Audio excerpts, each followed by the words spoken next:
I've decided to start a new life without you. The words cut through the elegant restaurant like shattered glass. My husband, Gregory, my partner of 28 years, stood with his champagne glass lifted high, hijacking the toast meant for our daughter's graduation. Conversations froze mid-sentence. Forks hovered above plates. Dozens of eyes shifted between us, waiting for the collapse, tears, shouting, the scene everyone expected.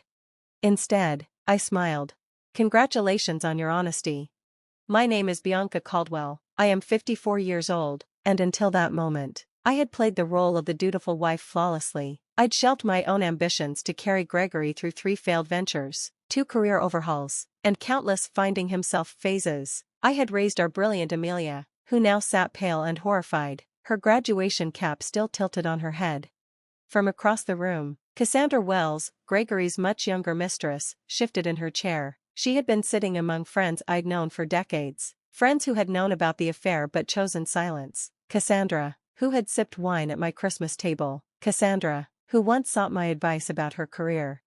With deliberate calm, I reached into my bag and placed a sealed cream-colored envelope beside Gregory's plate. "What's this?" His triumphant grin faltered. "Something for you to read later," I said evenly. Then I kissed Amelia's cheek. "This is still your day, sweetheart. I'm so proud of you." I rose, smoothed my dress, and addressed the hushed room. "Please, enjoy the meal. I hope you all have a lovely afternoon." And with that, I walked out. The heavy door swung shut behind me, silencing the swell of whispers. Outside, the Augusta heat pressed against me like a wall, but for the first time in years, I breathed freely. The door slammed open behind me. Gregory's voice followed, shrill and cracking. "Bianca, what the hell is this? What have you done?"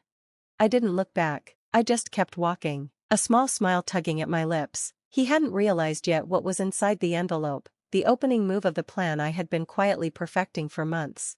While Gregory lost himself in fantasies with Cassandra, I traced every dollar he tried to hide, every secret transfer, every purchase, every lie. And unlike him, I remembered the prenuptial agreement he had demanded all those years ago, the one with the fidelity clause that would become his undoing. By the time he thought he was leaving me, I had already left him. None. Bianca trusts me completely. That's her weakness. The blood drained from Gregory's face. "You recorded us? That's illegal." "Not in Georgia," I said evenly. "One-party consent. And only when you were plotting to defraud me, not your private moments with Cassandra. I'm not cruel, just thorough." He shot to his feet, rattled. "I need to make some calls." "Your attorney might be a good place to start," I replied. "I'll be staying at Diana's tonight." His expression twisted. "Diana's?" "My sister's," I said. "She saw you with Cassandra last Christmas. You promised her it was nothing. When she realized it wasn't, she came to me." "Another crack in his foundation," Gregory muttered. "Everyone's betraying me." "Ironic, isn't it?" I lifted my bag. "You have until tomorrow evening to collect your things. After that, the locks change." "Wait, what about Amelia?" he blurted, panic creeping in. "Have you thought about her?"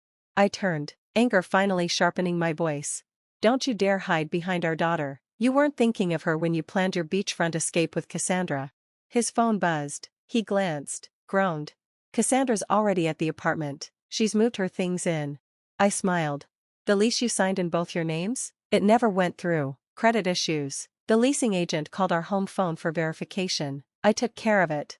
I left him there, drowning in the collapse of his carefully built fantasy.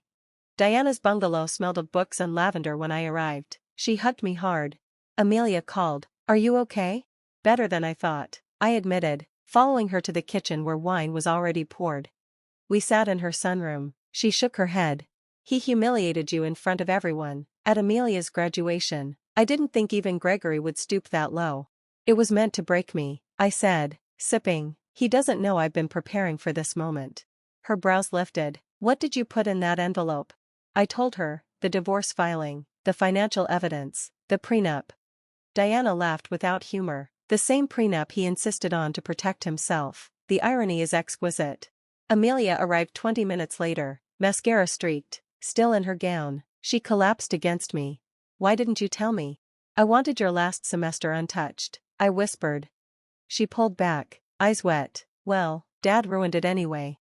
I gave her the full truth. She listened in silence, then said, "He's been different, but I never imagined this."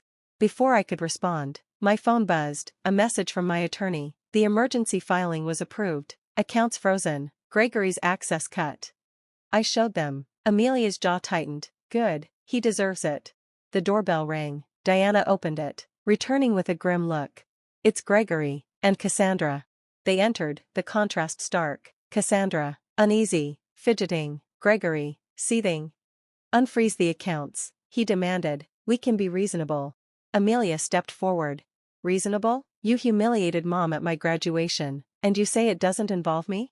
Gregory flinched. Cassandra tugged at his arm. Greg, maybe we should go. No, he snapped. Not until Bianca stops this. Diana's voice cut sharp. She's the only rational one here. I stayed seated. The accounts remain frozen until the hearing in 3 days. The judge will decide. Gregory sputtered. 3 days? What am I supposed to do? You've got your personal account, I said. The one you've been siphoning money into. Cassandra's head whipped toward him. You have a separate account? He ignored her, glaring at me. This isn't you, Bianca. This is vindictive. Maybe you never really knew me, I said. Amelia turned on Cassandra. Did you know he'd humiliate Mom like that today? Cassandra's face reddened. I thought he'd tell her privately. Gregory shot her a dark look. Their alliance was cracking. Enough, Diana said. Leave, both of you. Gregory tried one last time. Amelia, people grow apart. You understand that. She looked at him with cold clarity I'd never seen before. I understand you're a coward who stole from us while I was working 2 jobs for textbooks. He paled. Silence fell heavy. Then, at last, he turned and left, Cassandra trailing behind. At the door he warned me, this isn't over. I met his eyes. You're welcome to try. After they were gone, Amelia collapsed beside me. I've never spoken to Dad like that. I wrapped an arm around her. Sometimes standing up for yourself hurts. Diana returned with fresh wine. To new beginnings, Diana said, raising her glass. Indeed, I thought, this ending was only the beginning.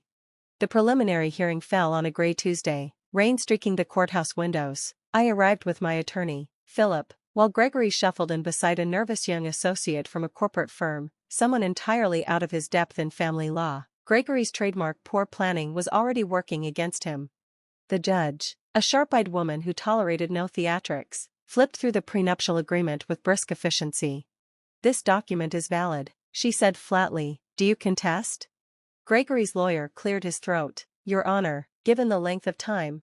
Section 18, the judge interrupted, reading aloud. Duration, the length of the marriage plus any legal proceedings regarding its dissolution. No expiration clause.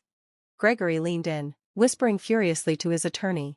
And Section 23, the judge continued, requires full financial disclosure. These transfers suggest otherwise. The freeze on joint accounts will remain. Mr. Caldwell may access only his personal funds. The marital home stays with Mrs. Caldwell, as stipulated in the infidelity clause. Gregory flushed red. This is outrageous.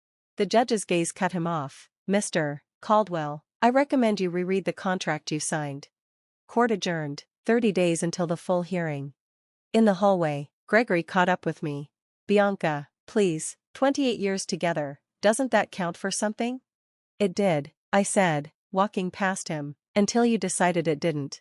News spread quickly. Some friends called with sympathy, others with thinly veiled curiosity. I gave them nothing but, Gregory and I are separating. These things happen. But his facade, devoted husband, successful businessman, crumbled fast. The financial freeze gutted his plans with Cassandra. Their beachfront property vanished. The luxury car? Cancelled. 2 weeks later, Diana called, amused. Have you heard? Cassandra left him. So soon? I smiled, not surprised, just impressed by her speed. She found out his finances weren't what he claimed. No savings, failing business. She told Jennifer she didn't sign up for a man with money problems. I laughed. He's always been better at illusions than reality. Meanwhile, I was building something real, with savings Gregory never touched. I leased a modest downtown office and launched the consultancy I'd postponed for decades. My first clients, 2 women navigating divorce. Soon, referrals poured in. Helping women untangle their finances during upheaval gave me a fulfillment my corporate job never had. Amelia, now in Charleston, called often. I'm so proud of you, Mom. You're helping people when they need it most. I'm doing what I wish someone had done for me, I told her.